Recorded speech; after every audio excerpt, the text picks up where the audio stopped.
Trop hâte. Ouais, moi aussi j'ai trop hâte. J'ai trop hâte de vous voir. Là j'ai qu'une seule hâte là, c'est de m'endormir, de me réveiller et on est vendredi. Les gars, on se voit après-demain. Je sais pas si on se rend compte. Physiquement, après-demain, vous êtes là, en chair et en os. C'est marrant internet, hein. Ça fait des trucs bizarres. J'ai aucune idée de comment commencer cette vidéo. J'en sais rien. Est-ce que je fais une intro? Est-ce que je rentre dans le vif du sujet? Est-ce que je me mets à poil? J'en sais rien, je panique. Il s'est passé un truc de dingue que jamais j'aurais cru vivre en tant qu'être humain, mais surtout en tant qu'écrivain. Et en plus ça rime, ça veut dire que c'est pertinent. Cela fait plus d'1 an maintenant que la communauté de cette chaîne s'est lancé le défi d'organiser la première IRL de son histoire. Une rencontre abonnée, appelez ça comme vous voulez. Le concept est le suivant, des gens se déplacent de toute la France pour voir ça. Ah mais moi je leur ai dit que c'était pas un bon move, mais ils ne m'ont pas écouté. Et le 29 juin de cette année, 2024, a eu lieu ma première rencontre avec vous. Vous êtes de plus en plus nombreux sur cette chaîne, on est presque 10 000, à l'échelle mondiale c'est de la merde, mais à l'échelle de mon cœur, c'est inestimable. Putain, je fais des belles phrases aujourd'hui. Ça va pas durer. Donc c'est vrai que c'était le bon moment pour en faire une, hein, pour célébrer un petit peu tout ça, et puis surtout, moi, vous rencontrer, vous n'imaginez pas le cadeau que ça a été pour moi. L'inverse, à mon avis, est discutable, mais ça a été une expérience incroyable. Et on va en parler parce qu'il y a plein de choses à dire. Ça va être une vidéo qui va parler de vous. 12 seconds later. Donc on va parler un peu de moi parce qu'il faut un peu de contexte. Faut savoir que moi, en tant qu'écrivain, je ne suis pas attiré par les salons littéraires et les séances de dédicaces. Je ne suis pas très fan à l'idée de faire des kilomètres chargés comme une mule, parce que le matos du stand, il faut quand même se le trimballer. Et les bouquins, hein, vous avez vu à quoi ils ressemblent mes bouquins? Un mardas, c'est 1 kilo. Maintenant imaginez que je dois en ramener une vingtaine. Non, c'est vachement éprouvant, et puis c'est vrai qu'une fois installé, je vous avoue qu'avoir le cul assis sur une chaise toute la journée, bon... Non mais c'est pas pareil. Moi, ce qui m'intéresse, c'est vous rencontrer, vous parler, apprendre à vous connaître, rigoler avec vous, passer du temps avec vous. Et je vous avoue, franchement, j'ai pas envie de parler de mes romans et de vous les vendre. Je veux dire, je me débrouille très bien sur internet, je suis bien comme ça, je demande pas à avoir plus. Donc j'en ai longuement discuté avec la commu, parce que ça a coincé un peu à ce niveau-là. Les gens voulaient me voir, je voulais les voir, mais il y avait peu de chances que ça se fasse dans ces conditions. Donc on en a convenu que c'était mieux qu'on fasse une IRL, une rencontre abonnée. On a choisi Lyon comme ville, parce que ça nous paraissait le plus accessible pour le plus grand nombre, et comme on savait pas trop combien on serait, on a décidé de passer la journée au parc de la Tête d'Or, un magnifique endroit très spacieux avec plein de spots et plein de témoins.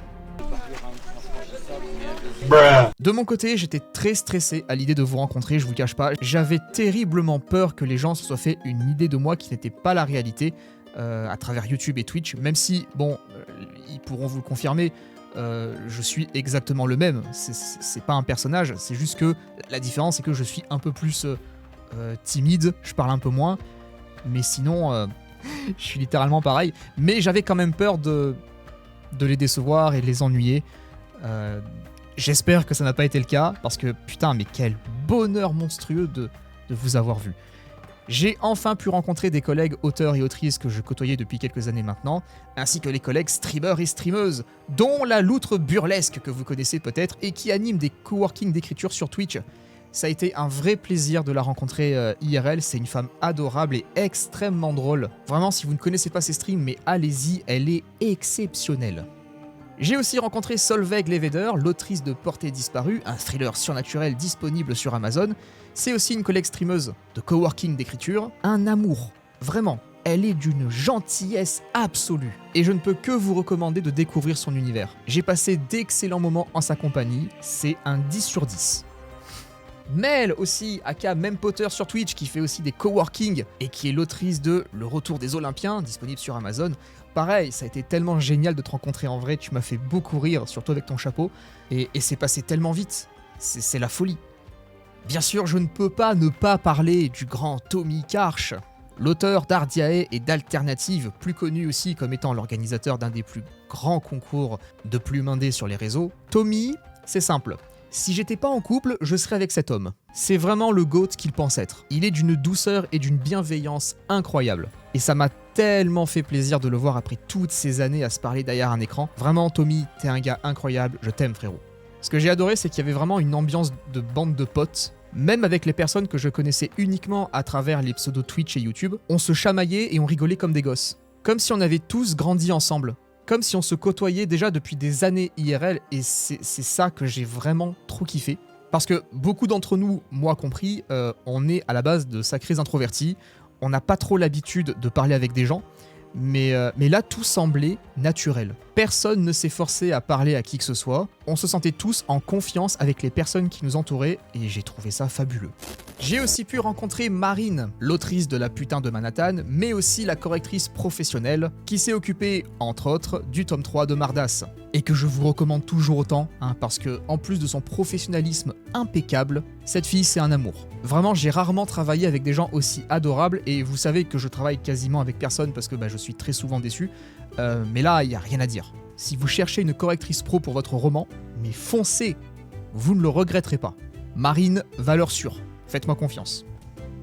En termes d'activités, on a essayé de faire plein de trucs. Alors moi, je voulais pas imposer des activités, je voulais pas qu'on soit en mode colonie de vacances, avec un planning à respecter et tout. Je voulais vraiment faire ça à la chill. Ça se fait, tant mieux, ça se fait pas, c'est pas grave. Le vendredi soir, par exemple, on avait réservé un restaurant indien en petit comité avec l'équipe de modération presque complète, qui, en vrai, c'était plus un resto entre amis que entre gens de Discord. On avait Edan, l'auteur de L'Avènement du Corbeau et du Tonnerre, Zashuraka, l'auteur de Les Origines de la Faim, Laetitia Gilles, l'autrice de Meurtre en Charente. On avait bien sûr la loutre burlesque et Gemma, le père Blaise de la chaîne Twitch qui clip plus vite que son ombre et qui doit avoir à son actif au moins 3000 clips depuis le début. Va faire du tri là-dedans pour faire des best-of après, toi. À l'aide. À l'aide. Après le resto, on a retrouvé les autres et on s'est posé un petit peu à l'extérieur de l'hôtel pour faire plus ample connaissance et réaliser que c'était réel ce qui se passait. On a papoté un moment et après on s'est tous levés pour aller chercher sur le quai de la gare Shadora, une des modos Twitch et Discord que vous connaissez déjà parce que je l'ai déjà mentionné plusieurs fois dans mes vidéos, et pas n'importe lesquelles, puisque c'est elle qui traduit les 10 poèmes littéraires pour vous les amis, parce qu'elle vous aime. Alors aimez Shadora, elle le mérite, c'est une fille en or.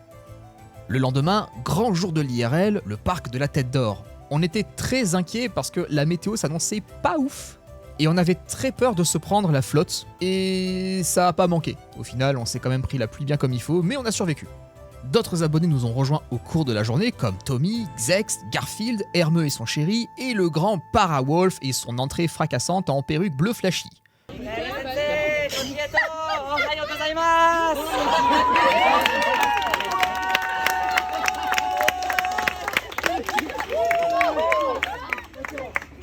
Alors, on le voit pas trop sur la vidéo, mais il m'a offert des petits écoliers. Parce que j'ai dit une fois en stream que j'adorais bouffer des petits écoliers. Et évidemment, ils ont sorti ça du contexte, comme d'hab.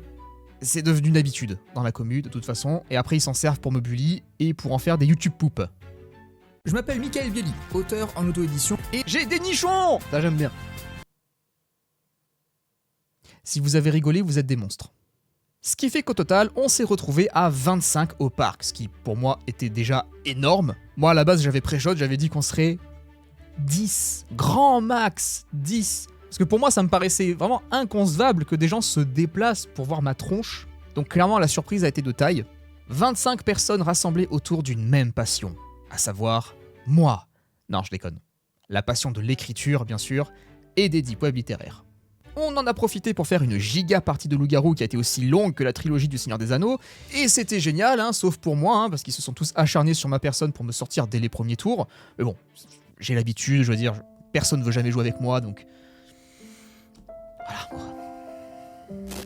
Comme activité de mon côté, j'ai proposé un cours de Moonwalk.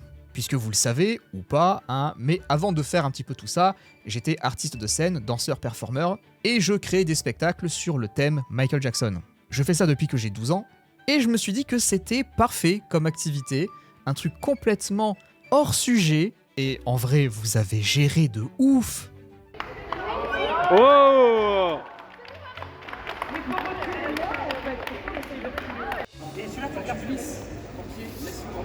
Ouais. Ah bah non, t'arrêtes déjà? Ah non mais arrêtez. Ensuite est venu l'heure des cadeaux, et ça faut que je vous en parle parce que ça fait partie des moments qui m'ont le plus touché. Mais plus que ça, les cadeaux que vous m'avez offerts, ils sont incroyables.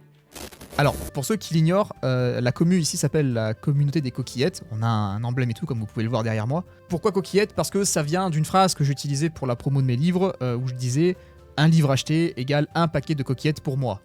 Et donc, évidemment que j'y ai eu droit. C'était prévisible. On a la coquillette Vano qui a reproduit l'écusson de la commu. Alors je crois que c'est fait avec des perles à repasser. Et c'est trop mignon. Je trouve ça adorable. Merci Vano. On a Hermeux qui m'a offert une petite potion qu'elle a réalisée elle-même en crochet. Je vous mets son Insta dans la description si vous voulez aller voir un petit peu ses œuvres. Allez-y, elle gère de ouf. J'ai eu plein de petits stickers aussi qui ont été réalisés par Alex Ginger. Ils sont tous inspirés de mes lives, de ce que je dis, de ce que vous faites. Comme la commande Fart. Merci. J'ai eu le fur aussi, juste là. Voilà, parce que je suis un homme plein d'humour. Ah, et celui-là, il est incroyable, bien sûr. Émile le Raptor. Le père fondateur des deep web littéraires de cette chaîne. Le tout premier épisode. Un classique. Et ça, les gars, c'est un truc de fou, ça. Un tableau en bois, en relief, avec l'écusson de la commu sculpté à l'intérieur. C'est Théo, le mari de Alex Ginger, qui a réalisé ça. Théo, qui a son entreprise de tableaux, justement, qui s'appelle Suréane, j'espère que je l'ai bien prononcé cette fois. Je vous encourage à aller regarder son travail parce que c'est magnifique. Vraiment, merci 1000 fois Théo pour ce cadeau légendaire. Je vais le chérir toute ma vie. Ah oui, et bien sûr, ce t-shirt, c'est pas un t-shirt, c'est une robe. On a la commu qu'on mérite. Je déteste cette phrase depuis toujours. Ils le savent, ils sont au courant, hein, et ils en jouent. Et ils m'en ont fait un t-shirt. Merci beaucoup Gemma. Merci à toi et à toutes les autres coquillettes qui ont participé. Un des cadeaux qui m'a vraiment fait plaisir. Enfin, c'est pas vraiment un cadeau, c'est plus un souvenir. C'est ce poster que j'ai fait imprimer sur lequel les coquillettes ont pu mettre un petit mot en souvenir de cette première IRL. Je l'ai installé sur mon mur et je le regarde tous les jours pour me mettre de bonne humeur. Et ça marche très bien. Cette première rencontre avec vous a été une expérience formidable. Et il est clair qu'on refera une IRL l'année prochaine. On remettra ça les amis. Et j'espère rencontrer de nouvelles personnes tout aussi merveilleuses que vous. Merci de m'accompagner dans cette aventure. Je vous aime tous, sincèrement.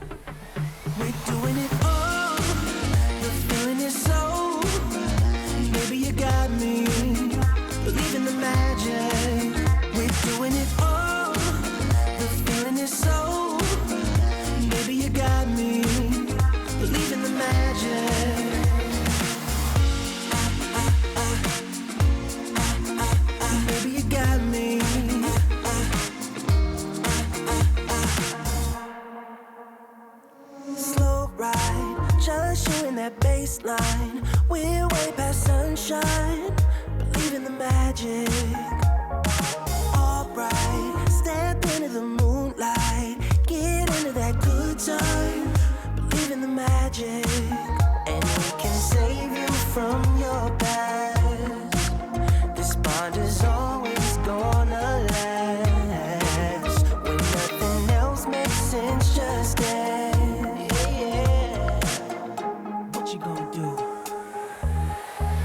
We're doing it all.